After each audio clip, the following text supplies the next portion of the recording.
Let me get over here to just chatting. Good morning, everyone. Welcome to another Stone Ridge Confab.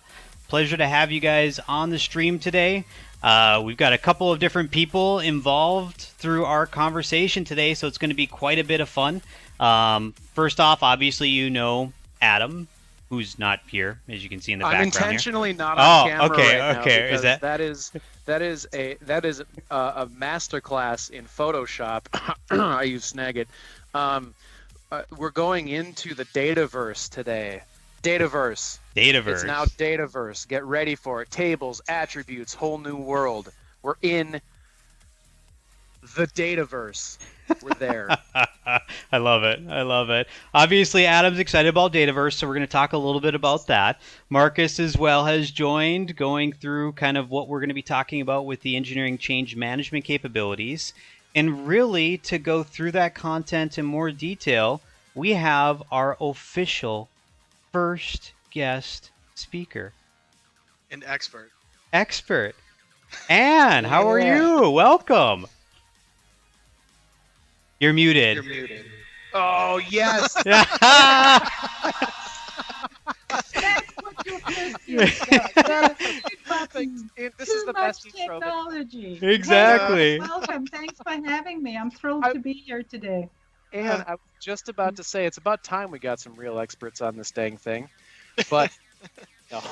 Yeah, tell me about it. That was awesome. And you want to do a little bit of an introduction? Sure. My name is Ann Casey, rhymes with crazy. Been implementing ERP on 6 continents, 39 countries for more years than I cared to think about. The only continent I've never traveled to is Antarctica, so anytime the penguins need a MRP or ERP specialist, the job is mine. And been with Stone Ridge for a while, focused in on D365 supply chain management.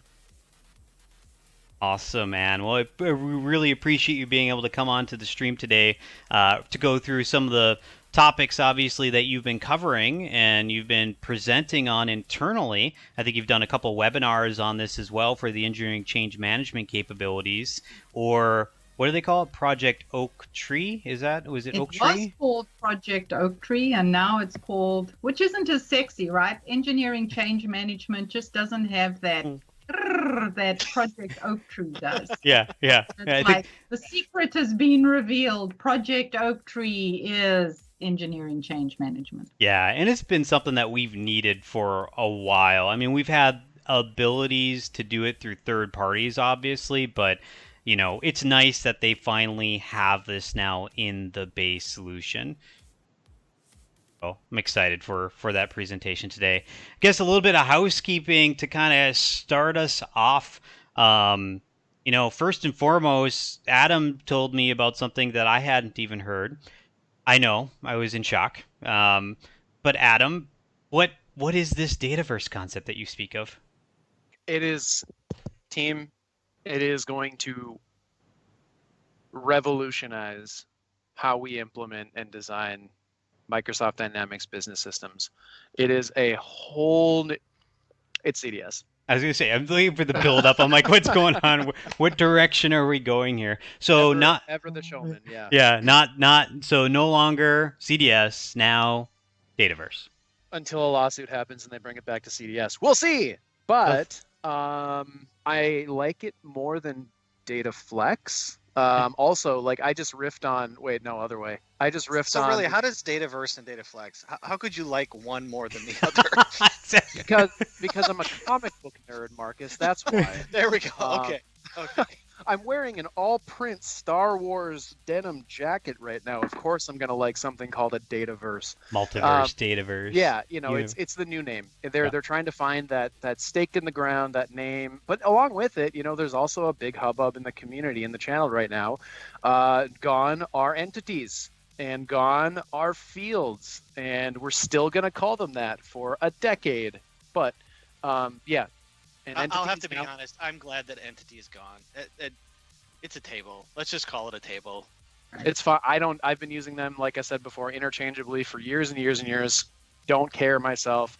We all know that an entity comes with so much more than just a SQL table. We're not pulling one over on anybody. I honestly am so ambivalent. I watch it all from afar and go, have fun. I Um, yeah yeah. I think what I'm going to do is I'm just going to start calling them things. Just Things it's a thing. or objects. Like if you're working with coders, Right? you Yeah. say objects Yeah, anyway. yeah, Like it's exactly. That's what we used to call it in the nav world, right? It's an object basically, and they're like, well, an object can be a table, it can be a code unit, it can be all these different things. So, well, it's kind of cool though. I mean, so they sadly they announced the data flex. They got into really a copyright issue with it, from what I recall, right, where somebody already had that name, and now we have a name that hopefully is a little bit less confusing, right? Dataverse will be basically the common data service. Have you heard like common data model? Like did they say CDM still applies to the Dataverse? To any of those are concepts? they Like are they yeah, changing it to like the yeah, Dataverse Dataverse templates or Yeah, no, I truthfully haven't dug too deep on this. It really has been like while doom scrolling on Twitter, I'm just seeing the channel blow up about this stuff. So it's I love that. I'm going to use that doom But scrolling. some separation with CDM and CDS, that seems like a good thing to me. Those seem so close in terminology. People got them very confused. I So agree. this might I help agree. with that. I agree. So, TBD, I'm sure on a few fronts here and there, but I guess we'll see. Should be fun. I know, Anne, you've been talking with the DOM management inside of D365 as well, right, recently? So Yes, doing very that. exciting. Yeah, distributed order management. So that's another feature that we're going to have to highlight at some point, and hopefully you'll be an expert on that by the end of it too, right? I'm really looking forward to digging into that because we have so many of our customers are now multi-warehouse. Yep. And with the world that's changed and the whole drive to better, faster, cheaper, the whole way that Amazon is changing the way that our customers are having to distribute, that the ability to take a customer order and then have the system do some magic rule processing behind the scenes and go, well, let's ship it out of this retail store because they have excess inventory, or let's ship it out of this warehouse because that's geographically closer to the customer. That is very, very powerful stuff for our D365 customers that are trying to optimize their shipping channels, their transportation costs. And it's been a growing requirement. And, 2020 has been an interesting year, and we're seeing how businesses are having to adapt and change and be a whole lot more nimble. And we're starting to dig into functionality that's been hiding in the corners of D365, and now we can optimize it. So Yeah, and they even did like I think Patagonia, right? I mean, for Yeah. Inspire, right? They did a whole use case with it, and we were on the line with another Dynamics implementer, a partner that we use, and they were talking through, how they were able to take those retail stores, right, and basically make them like a warehouse and deliver product from the warehouses, which are the stores, not because they had to close the stores for a period of time, right? So that Very was a real life issue right now. yeah. I mean, right, and super real. it means that companies can actually decentralize a whole lot of their warehousing functionality because the system's going to be running algorithms in the background to help optimize the decentralization. How are all those IZE words, right? Yeah. But it certainly allows businesses to be a whole lot more nimble and get away from, if I have everything in one big pile, that's the best way, right?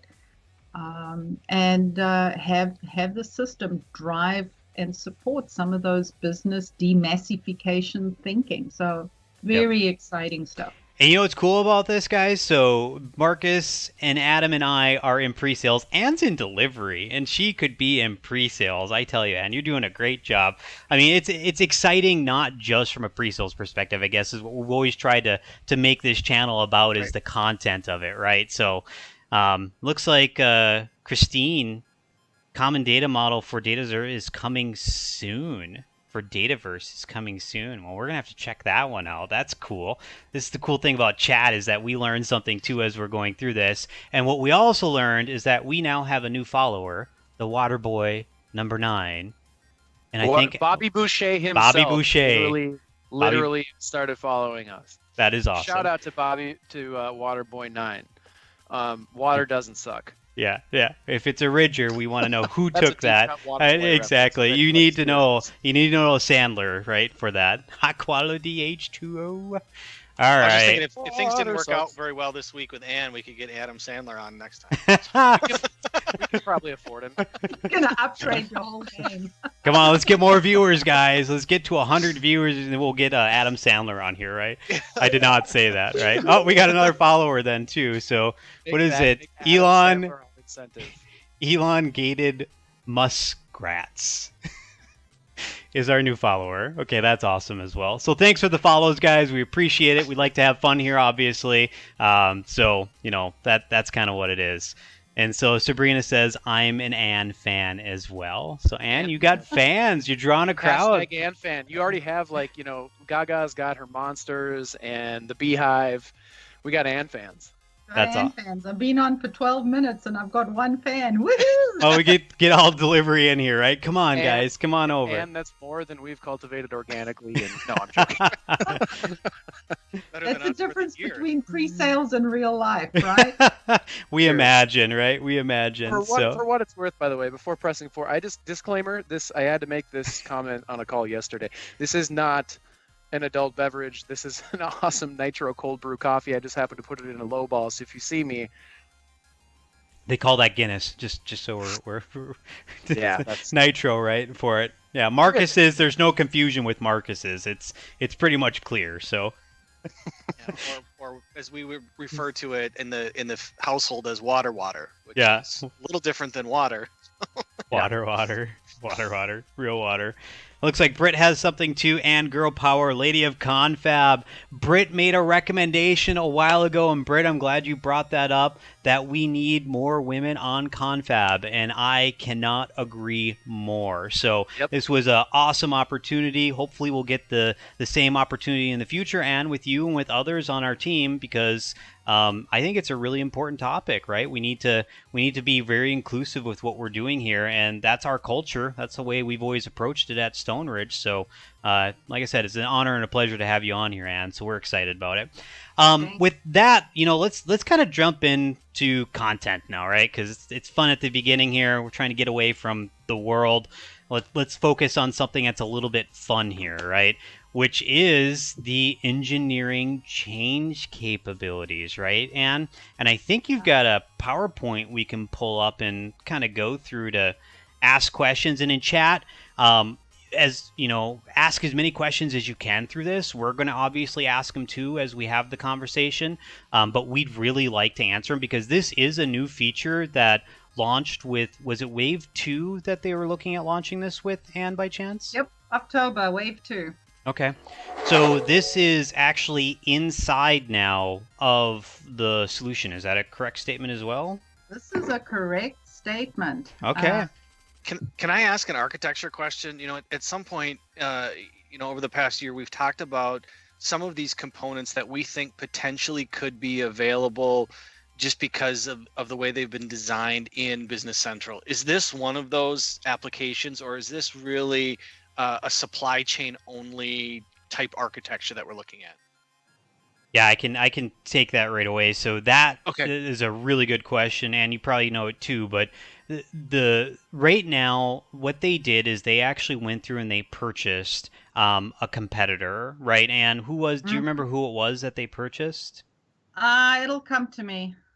Hopefully in chat somebody can post it as well. But basically they went through an acquisition. They've done this before, like with Blue Horseshoe when they added the wax and tracks capabilities. They basically went through and then purchased the rights to it and then added the software or the code into the base solution. They did the same thing with the engineering change management capabilities. So it was a separate ISV partner that they purchased the rights for the code, and now they have incorporated it into the solution. So it is very specific right now to supply chain management. And I want Ann to get into this in a sec here too, but kind of the last thing though, Marcus, we've started having more conversations with companies that require more advanced supply chain requirements. the vision really is app services, right? Where you've got Yep. App service for field service, app service for finance, app service for supply chain, app service for project ops now, talent, so on and so forth. And really, the integration between them is lagging a little bit, but that's the focus of the common data service slash now Dataverse. Got to get that in my head, and the joining of those solutions, right? So we've actually gotten Right. into opportunities. I think Marcus, you were involved with one where we're recommending, for example, Business Central paired with supply chain management. Correct. Because they need very advanced warehouse, but they don't need super advanced finance capabilities, for example. So that is an interesting concept where if they're getting to a point where they need ECO capabilities, just putting it out there, it might be something that gains more steam over time where they can just buy supply chain management, for example, and longer term then hook those together with Business Central to use that advanced functionality. Yep. Or buy a Yeah, it was third-party the ISV. It was the advanced warehousing we were talking about. Yeah, Wa- just this last week. The water boy has spoken. To Yes. increase. That's right. To increase. Thank you very much, Waterboy. Appreciate that. All right, Ann, I didn't want to take your time on. Yep. Sorry, but Go ahead, Dan. Show us what you got with the Alrighty. ECM. Let's talk about engineering change management. So the why of this is the need within D365 F&O or supply chain management, where our product management, our methods of releasing product have been okay, but not particularly robust or interesting. Not a lot of discipline that people could, security permitting, they could release items out into the ecosystem that didn't have a cost or didn't have a bill of material, and then bad things would happen and people would hate on each other. We didn't really have good end-to-end life cycle management. The life cycle management we had was for the item, not for the life cycle itself, not for the process behind the item. We didn't have any good version control. And then there was no engineering change management from an ECO point of view. We had some workarounds and they were cool, and we had some integrations and they were cool, but it was spotty and kind of glued together. And it was one of the big points of weakness that us on the delivery side, customers would just stare at us and go, "You're kidding me? You don't have an item release workflow?" And you'd be like, "No." Oh, we had case Yeah. management. Come on, man. We had Yeah. case management. Right. They were We like, could do. What? And so the feedback that we're hearing from the customers is, I talked about this earlier, that how businesses are being pressured by other big businesses to start operating and thinking differently about how they distribute their product, how they release their product, how they manage their product. So our customers have been dealing with shrinking product life cycles that need to churn and burn, get through products. Sales guy comes in, says, "We need to put a copper top on top of it, not a silver top. How do we quickly do that? How do you estimate the impact? How much is that going to just freak the production people out? What is that? What impact is that going to do to quality? How do we have to change internal processes? What else could this possibly impact? Is it going to increase or decrease our reliability? Is this change a, oh my God, or a, oh yeah, sure, we can do that tomorrow? So we had none of those sort of estimating, feeling, measuring, sizing, tracking, releasing tools inside of D365 until Project Oaktree came along, which is now engineering change management. So long-awaited functionality. The way I've been talking to people about it is, if you have items, this will affect you. That's the bottom line on this. If you have items in your D365 F&O, you should be starting to look, read, learn, and think about how you could be rolling this out and using it inside of your ecosystem. Mm-hmm. Because the tentacles go far and wide, and they're good tentacles. They're not those cold, mushy, suck on your face and leave a mark tentacles. These are good, hug you, love you tentacles. Because it's functionality everybody's been wanting. We've been desperate for something that just looks like, how do I control the heart of my ERP system? And, you know, some people are going to beat me and say, well, that's the customers and we got CE for that. And then they're going to say, well, you know, that's the GL and I got financial planning for that. But really, it's the items. It's my bill of materials, right? Yeah, and I mean, I guess the question would be too, Anne, you know, ECM, I mean, typically we look at a bill of material perspective of it as well, but I mean, you could theoretically use this beyond just bill of materials, right? I mean, you could use it just for item change documentation that you want to keep track of obsolescence, or if you want to keep track of, for example, what the impact is as well in terms of, you know, what do you need to do with that inventory? How much do you have on hand of that particular inventory, and what's the disposition going to be? Those are values I'm assuming you can kind of attach to this as well. Is that a correct assumption? Right. And treat it as your communication system, right? Yeah. That these are things that are changing. It may not be updating the bill of material. You know, it may not be as explicit as take off the silver one, put a gold one on. But it's a communication, it's a suggestion, it's a taking feedback from others that are not engineers with propellers on top of their heads. You know, real life stuff, getting those change requests into the system. And then if you look at a company where most operations, if you're multi-site, you're going to have a centralized engineering office. Yep. So feedback could come from all those subsidiaries. So let them create engineering change requests that automatically flow up to the engineering desk. So you're not hamstrung by a central system that nobody can get into. So take those inputs, take those ideas, take those quality things, safety things, and make sure they're all going through some kind of a formal process, but that they're being recognized and tracked. Yep, that makes sense. Cool. So, you know, I just say, if you have items, forget about bills of materials, that's a nice to have too. But if you have items, in engineering change management is something that you should start looking at it. How are you going to deploy this inside of your business? Because the functionality is wide and it's deep and it's awesome. The biggest thing straight out the box is version management. We have not had a good way of tracking, is this version A or version B, or, you know, and Oaktree gives us those tools that I can automatically assign versions onto an item, or I can manually assign items onto a version, and I can connect those versions with engineering attributes. So what are the underlying reasons for this version change? And I can store those out there as engineering attributes that I can search on, that I can use as part of my order entry. So if we're looking for, I don't even know what an RMS means, a power RMS, 300 watt. I know 300 watt. So on an order entry screen, someone could say, I want the 300 watt version, and you could type in 300 watt, and now bring those products up and into your orders. So the version management allow us to see inventory at a version level or a consolidated level. We can track bills of materials to those, all the good stuff that you would think is in there is in there. That's pretty cool. But so one thing, and RMS, root mean square, it's the constant power that a device can provide. So the only reason I know that, I used to do subwoofers back in the day when I was younger, and wattage and RMS was a big conversation topic that we always had. How much RMS can you provide? So pretty nerdy. Sorry, but one thing I wanted to do, just to bring it back though to that engineering change management versioning.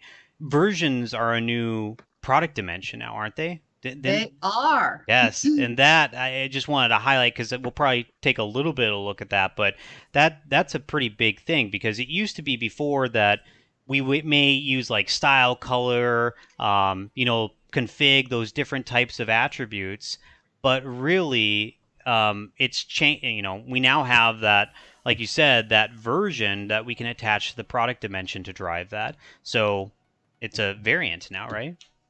It's now a variant. It acts like a variant to a large extent. It has a little bit of its own personality, because it's initiated slightly differently to our other variants. Mm-hmm. But really, really useful, instead of having to kludge existing fields for something that just is kind of endemic. tucked behind this version thing is Wave 2 actually gives us 2 new product dimensions that are user defined. Fun fact. So if you have some weird product dimension that's not version, style, color, size, config, you can now user create 2 of them. So one of them, could be something like your wattage thing that we're going to track all our items to. So just as a side note for Wave 2, they've expanded this whole notion of variant and variant management and really allowing the users to start driving those variants in ways that are a little less retail / clothing type oriented and a little more product generic. That's awesome. Okay, cool. That's because it's a common request. I don't know. In demos, I commonly get a request for extending out, some type of variation within products that goes beyond, for example, size, color, and style, and even version. I mean, so maybe you have a size, color, and style, but then you have used or not. So computer parts systems, for example, usually go to about 5 levels because you need quality codes basically that are related to them as well if you're reselling them. So that's a great feature to hear in there. Yep, some real nice stuff. ECM's expanded some of our workspaces, and we on the delivery side, we're still promoting workspaces hard, saying people get in there, use them, customize them, don't keep going up and down your menus. That's so 1986. So workspaces, we have a brand new one for engineering change management. And then they've expanded some of the existing workspaces around product readiness so that this is truly bolted into the system. The biggest fun thing, best thing, is going to be the juggling screens here. Yep. Is the workflow that I now have a product release management workflow that I can put my items through readiness checks, that they can be system checks. The system's going to go out and say, does this data exist? Yes, it does. No, it doesn't. It could be a manual check. I need a person, a real live human being to go onto that item and go and validate that data's been entered or things are being attached or documents are being assigned or drawings are connected and stuff like that. That the flow of the data from engineering out to being fully released to a customer from the engineering company can now be fully validated. We get away from this, well, where'd this item come from? It's not finished yet. Oh, Susie Joe was on vacation, so we just released it and she'll fix it when she gets back. Those processes we can now properly stopgap and plug the holes and make them real and robust and strong.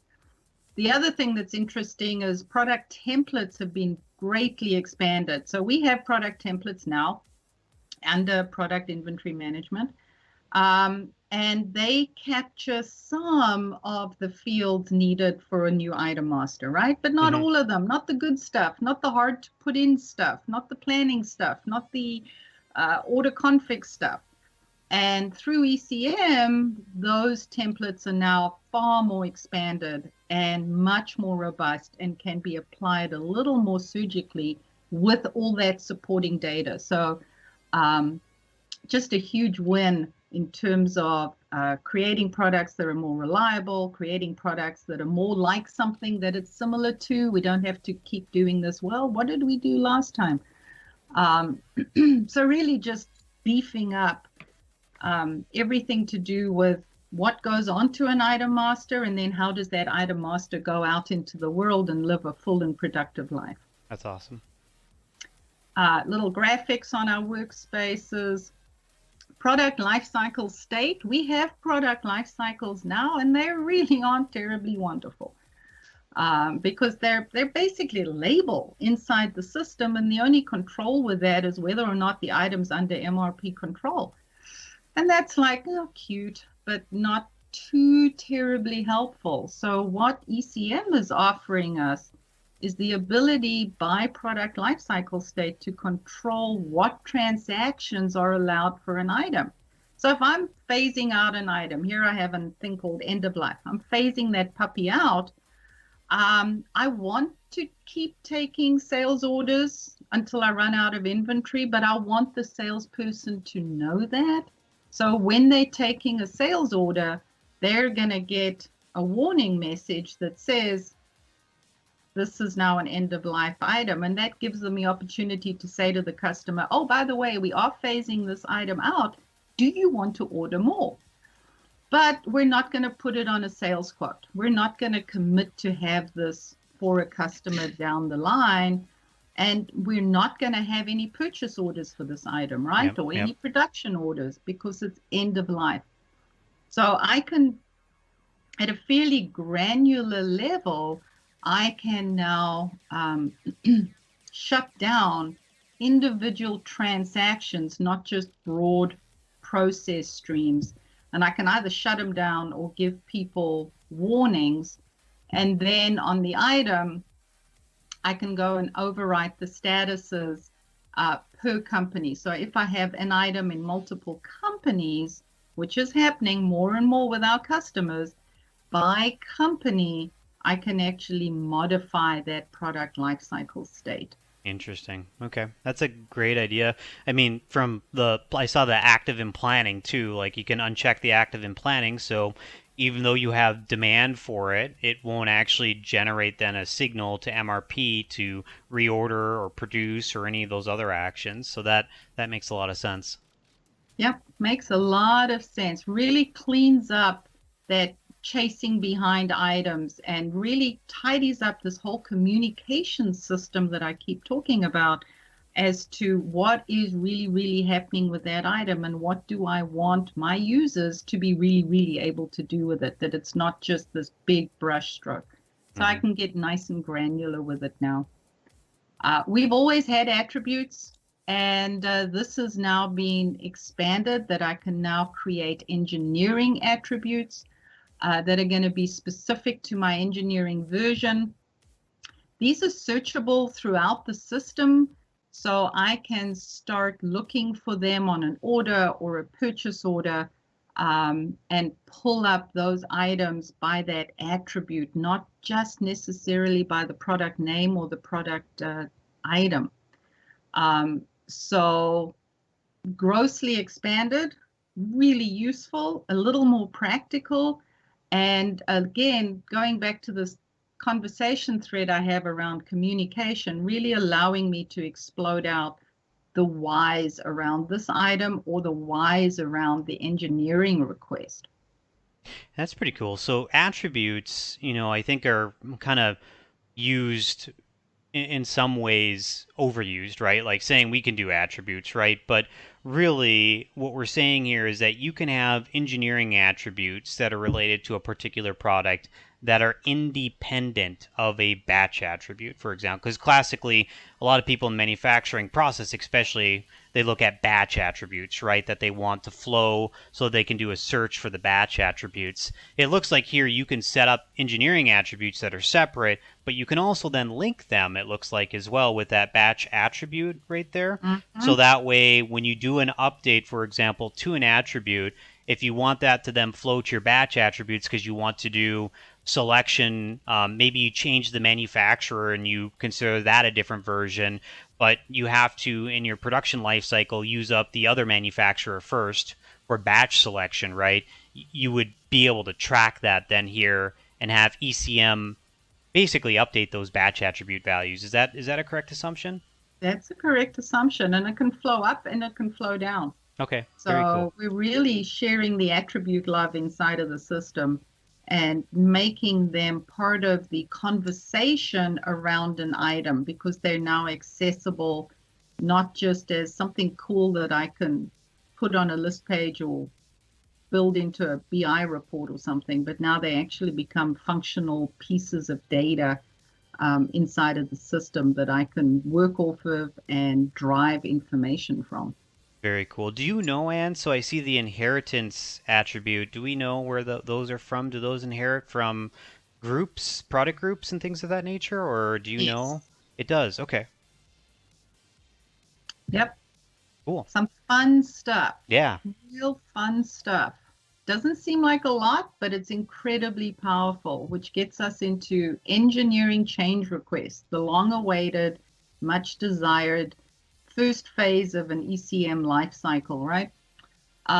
So allowing users to suggest changes to a product. So an ECR is not a yes, we're going to do it. It's a could we possibly please, given business concerns, given customer requests, giving information from a vendor. This change request link becomes available throughout the system, and they are workflow enabled so that I can be sure that the process is going to be properly followed for putting the ECR through the company. I can assign priorities to them. I can assign severities, and the system can do some metadata behind that in terms of, ooh, this is a big one. Forget about it. Put it on the back burner, kind of a thing. I can associate them with products. I can associate documents, images, videos, part of a conversation thread to substantiate or build out, why do I need this? Because sometimes an ECR is a nice to have. Sometimes it's the beginning discussion around a must have.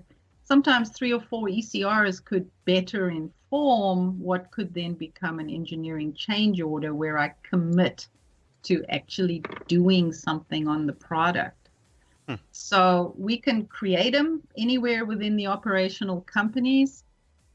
And your typical PLM ERP system typically doesn't have this created in the subsidiary and let it go up into the engineering system. It's typically just a one-to-one or one-way only flow. So this communication and visibility of the ECRs amongst the different legal entities gives the D365 engineering people and the people who inform products some really nifty tools and methods of connecting and communicating. That's interesting. I guess, Adam, can I put you on the spot here with this question? Maybe it's not relevant at all, right? It's like snap out of it.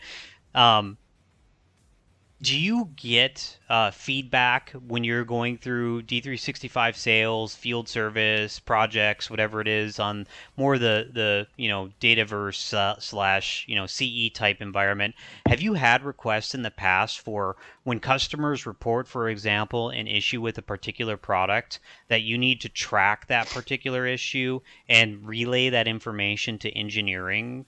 Is that a common scenario that you've seen in the past by chance? Yeah, definitely. Actually, as Anne was going through this idea of product lifecycle management and the new features and everything, I was thinking to myself, I wonder if Microsoft one day, I have to imagine one day, we're not there yet, but one day we will have a consolidated solution to, in my world, it's case management, and that can be engaging with your customer on break fix. It can be a request. It can be a number of different things. Usually people consider that to be an externally facing, a customer facing function.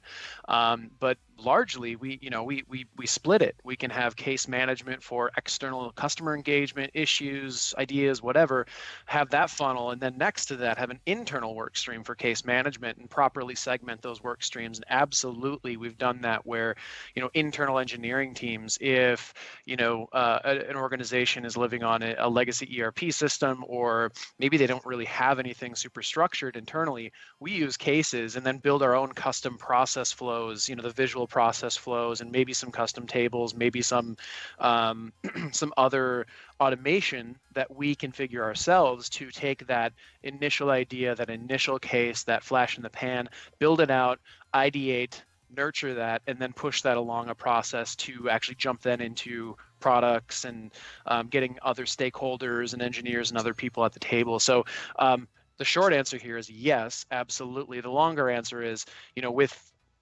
Dataverse, everything is so malleable and customizable that it really comes down to what is the business's requirement, living between those cones instead of having the system inform how we, so it's a different look and feel.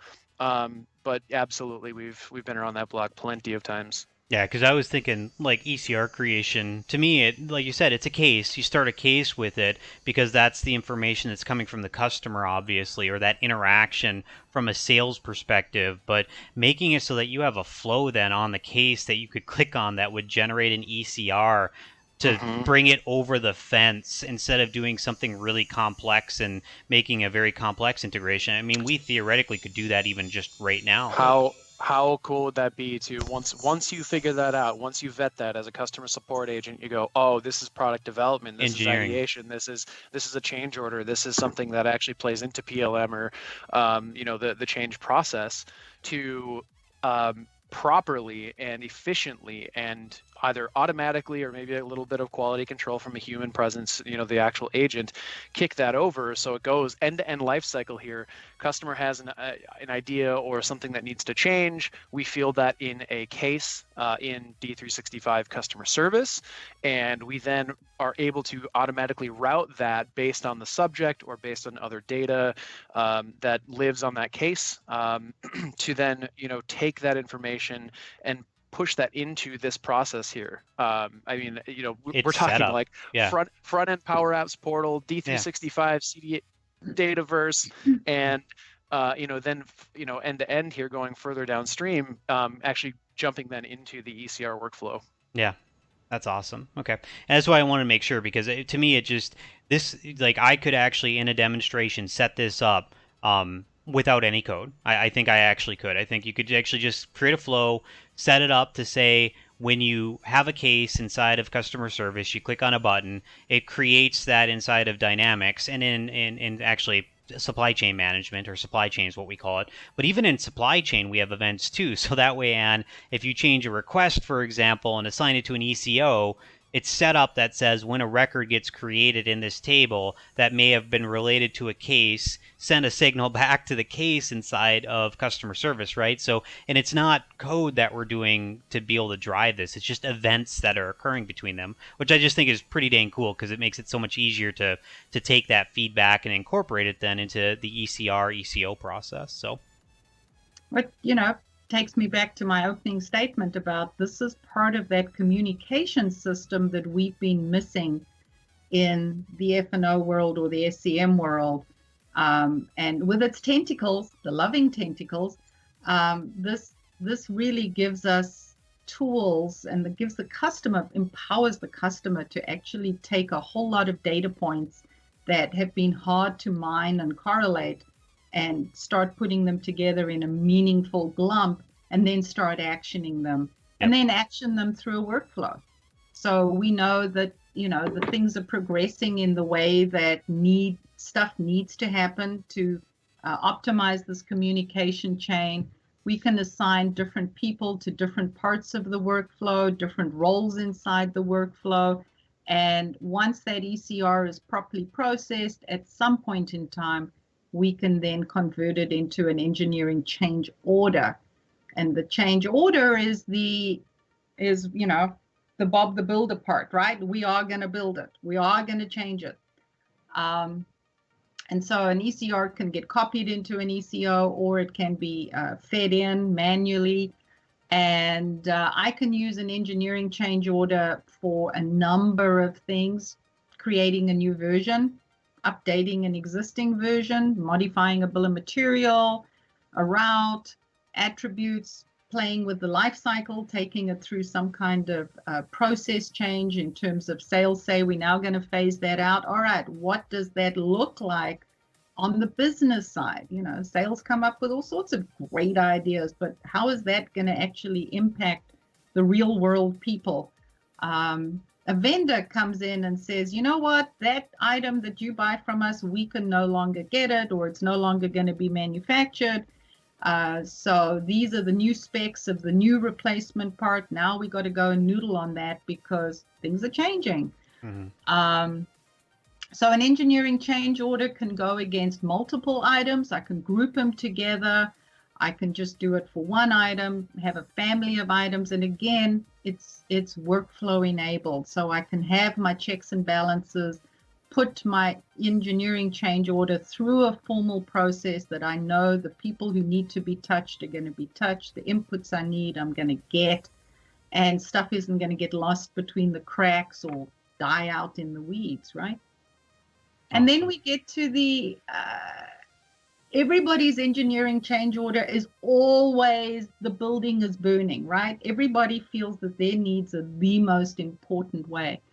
And so I can actually design some engineering change severity rule sets that I can say, all right, people, if it's just a bill of material change, it's a bill of material change, people, settle down. But if I've got to change my bill and my route and a life cycle and set somebody's hair on fire, well, that's going to be a whole different level of severity. So I can take these rules and create like multiplier effects that I can more democratically and a little less sales guy standing there going, you have to do this now. I can actually try and get some assessment on what is the true severity of an engineering change order and where does it fit in my hierarchy of things you've got to get done now. So the system's really allowing us to measure that severity in a more mathematical way to try and build out what is the profile of this engineering change order.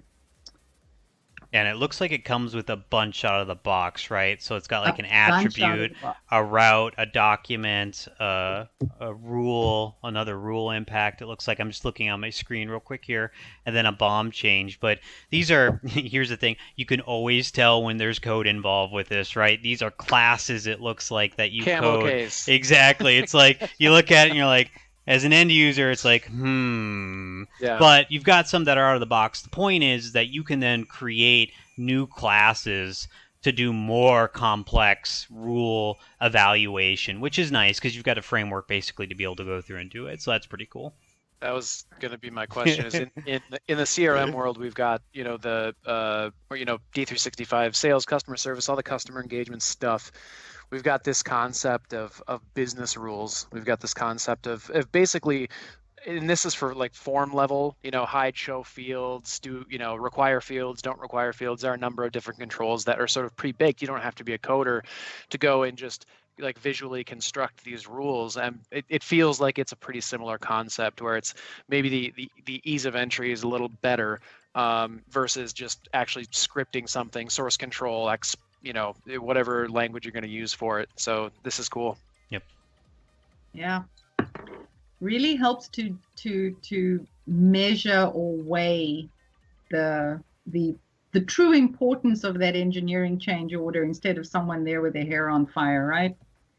And then the other part of weighing the value to the business of an engineering change order is a business impact assessment, because the question always is, what is this going to screw up? What is this going to impact? What's this going to mess up? Or what are my opportunities with this engineering change order? And they've done a real nice job behind this, where I have an engineering change order and I know it's going to impact one sales order, two production orders, and then the different products.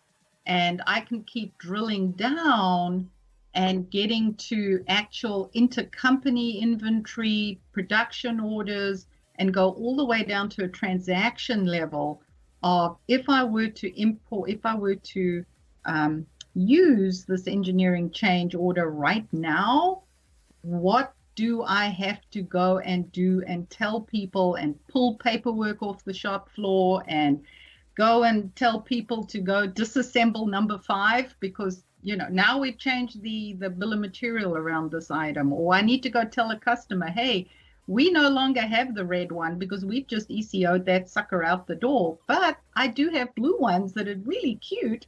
Would that suffice? So this business impact assessment is a super, super tool that answers the long question of how much work have we just made for everybody else in the company by implementing this engineering change order? Or how many customers am I going to make happy or sad, right? Yeah, exactly. And I mean, the quite honest thing with this is that, understanding that impact is critical for the disposition of the product, right? So, in some systems you've got automated disposition. It doesn't sound like we're at that point yet here, but I mean, one of my favorite customers. I'm not going to say the name on stream, man, but they're an IoT customer as well. Of course, that's why I love them. So, and more than that. But the point is that they were talking about during their manufacturing process, they screwed up where the holes go, for example,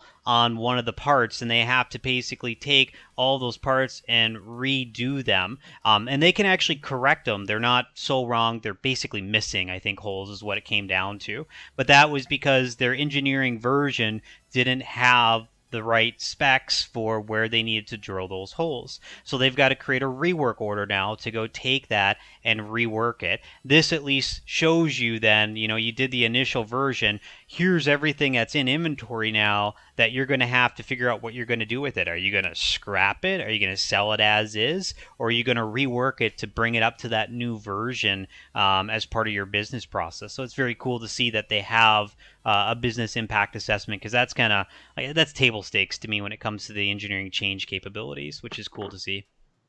Yeah, and with so many of our customers now being in a distributed business model, that if we do this engineering change in France, what is the impact if we also rolled it out to the USA? Or what if we did this in the USA? Should we do it in Germany as well? Or, my business in Iowa versus my business in California. Maybe I'm going to be able to phase in this ECO to minimize some of that business impact. But at least I have the tools and the data to go and make those assessments. Very and cool. The last piece of being able to make the assessment around the impact of an ECO is what all other items could possibly be impacted by this change. Maybe I'm focused in on the red one, but there are other products that use this same component. So if I change this component, I'm looking at a specific parent where maybe I have a safety issue, and I know I need to fix it for that parent. But what other parents are there in my system, and what other ultimate parents are there in the system that possibly I have to roll this ECO out to as well? So it gives me a very nice view of not just the immediate parent, but what I call the ultimate parent. So, what's the thing that's going to be on a sales order that could be impacted, that I need to be communicating to my customer because something 4 levels down in the bill of materials has changed? Mm-hmm. That may affect their form, fit, or function, or something in the way we make our product that they're dependent on.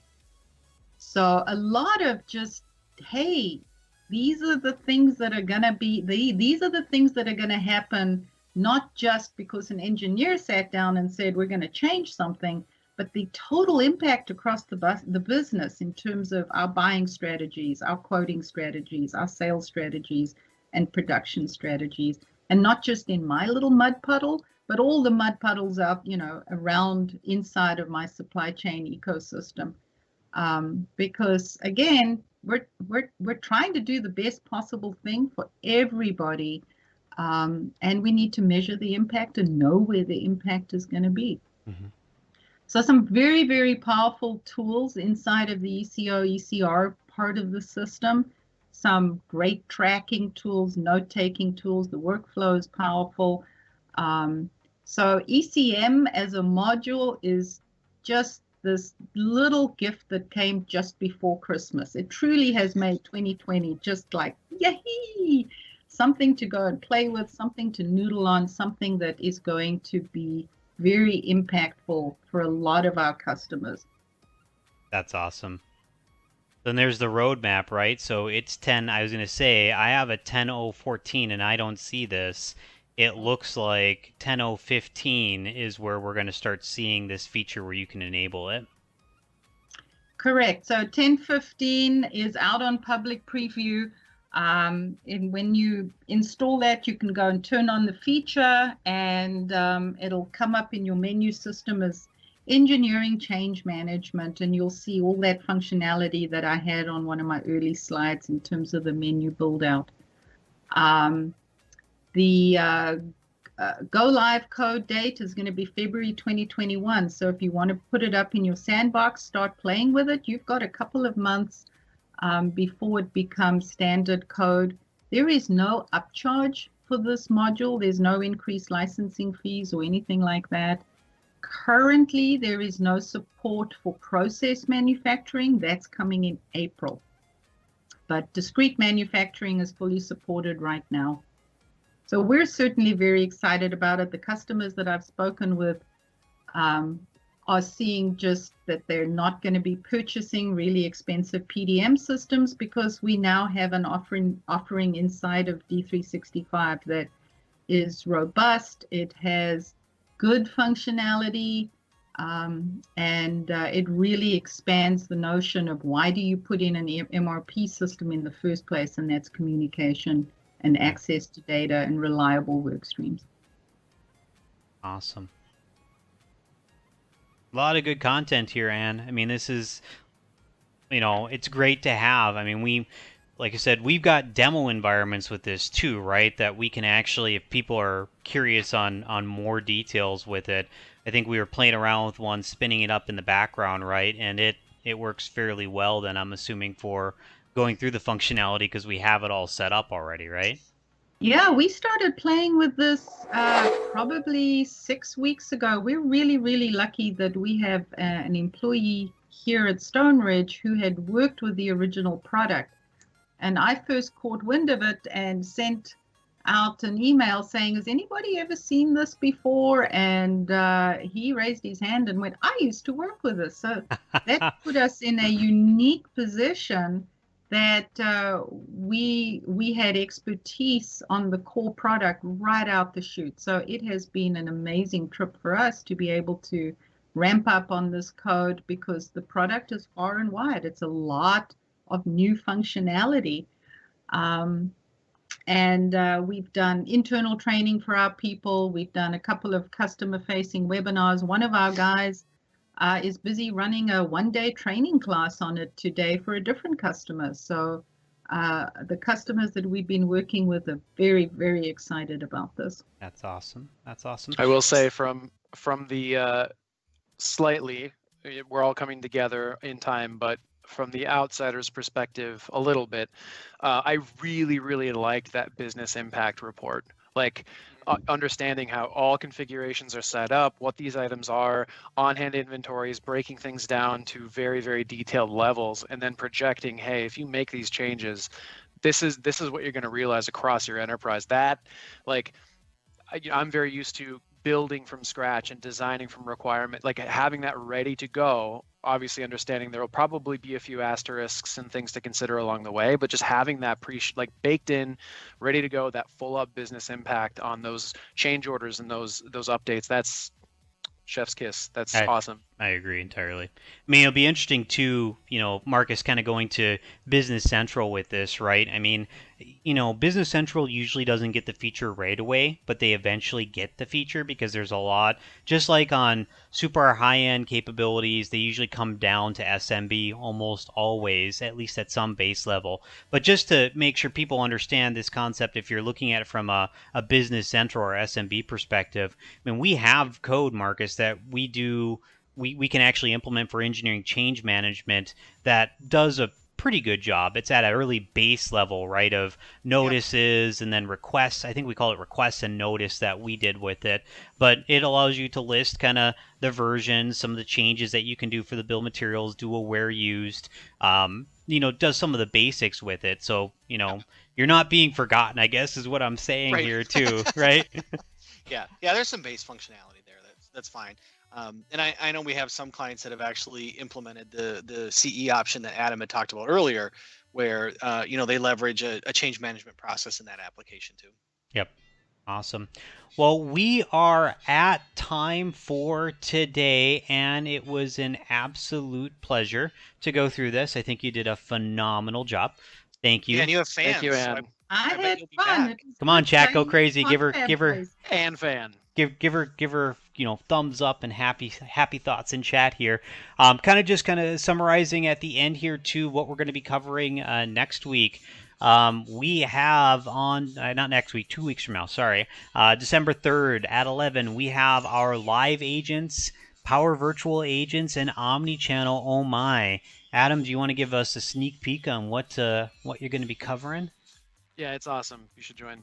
Okay. It's going to be that's it. Yeah, we're going to be looking at, and I've done it. We've looked at Power Virtual Agents a couple of times to this point on Confab, but this is actually looking at the native ways we can use PVA and omnichannel for customer service to monitor ongoing chats, to actually dip into those chats, transfer to agents, collaborate on these chats, help customers, seamless handoffs.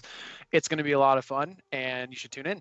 We're going to look at not just the high level stuff, but we'll actually get a little bit more hands on with how this all kind of comes together, and some gotchas and licensing and a number of things. So it'll be a really good time.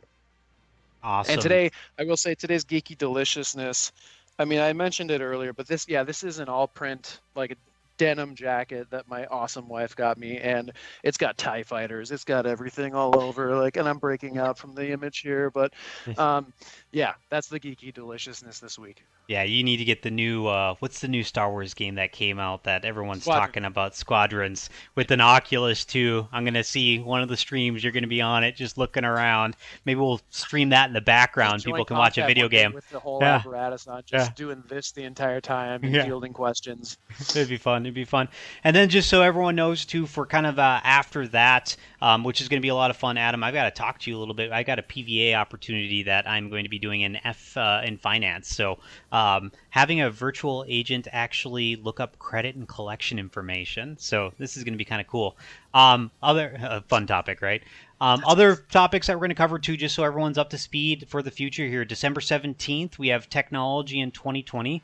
We really want to take a review of what we've broadcasted, obviously, during Confab, because part of what we're trying to set for direction here is helping you align your business really to that future. And if we're telling you the wrong things, we really want to review that and understand what changed. And if we were right, we want to talk about what we're right. Because the following session, after December 17th, after the year, on January 14th, we're going to start making some more predictions for 2021. Because there's going to be, obviously, investments that businesses are doing. Well, what are those investments that you should be privy to, and what are the technologies that support that? And really, we're trying to approach it, obviously, from a business process perspective and using the technology to support it. So that's really the plan then for our next 3 weeks of schedule here. I know it's been It's January. Holy cow. Exactly. We're already there. It's been a year that we've been doing this, guys. It's been pretty awesome. So everyone in chat, thank you again for joining. We always love having you here and going through this content. And thank you again. We think you did a great job. Chat's very happy. You were a star. And we will see you 2 weeks from now for some more Confab fun. Thanks, everyone. Bye, everybody.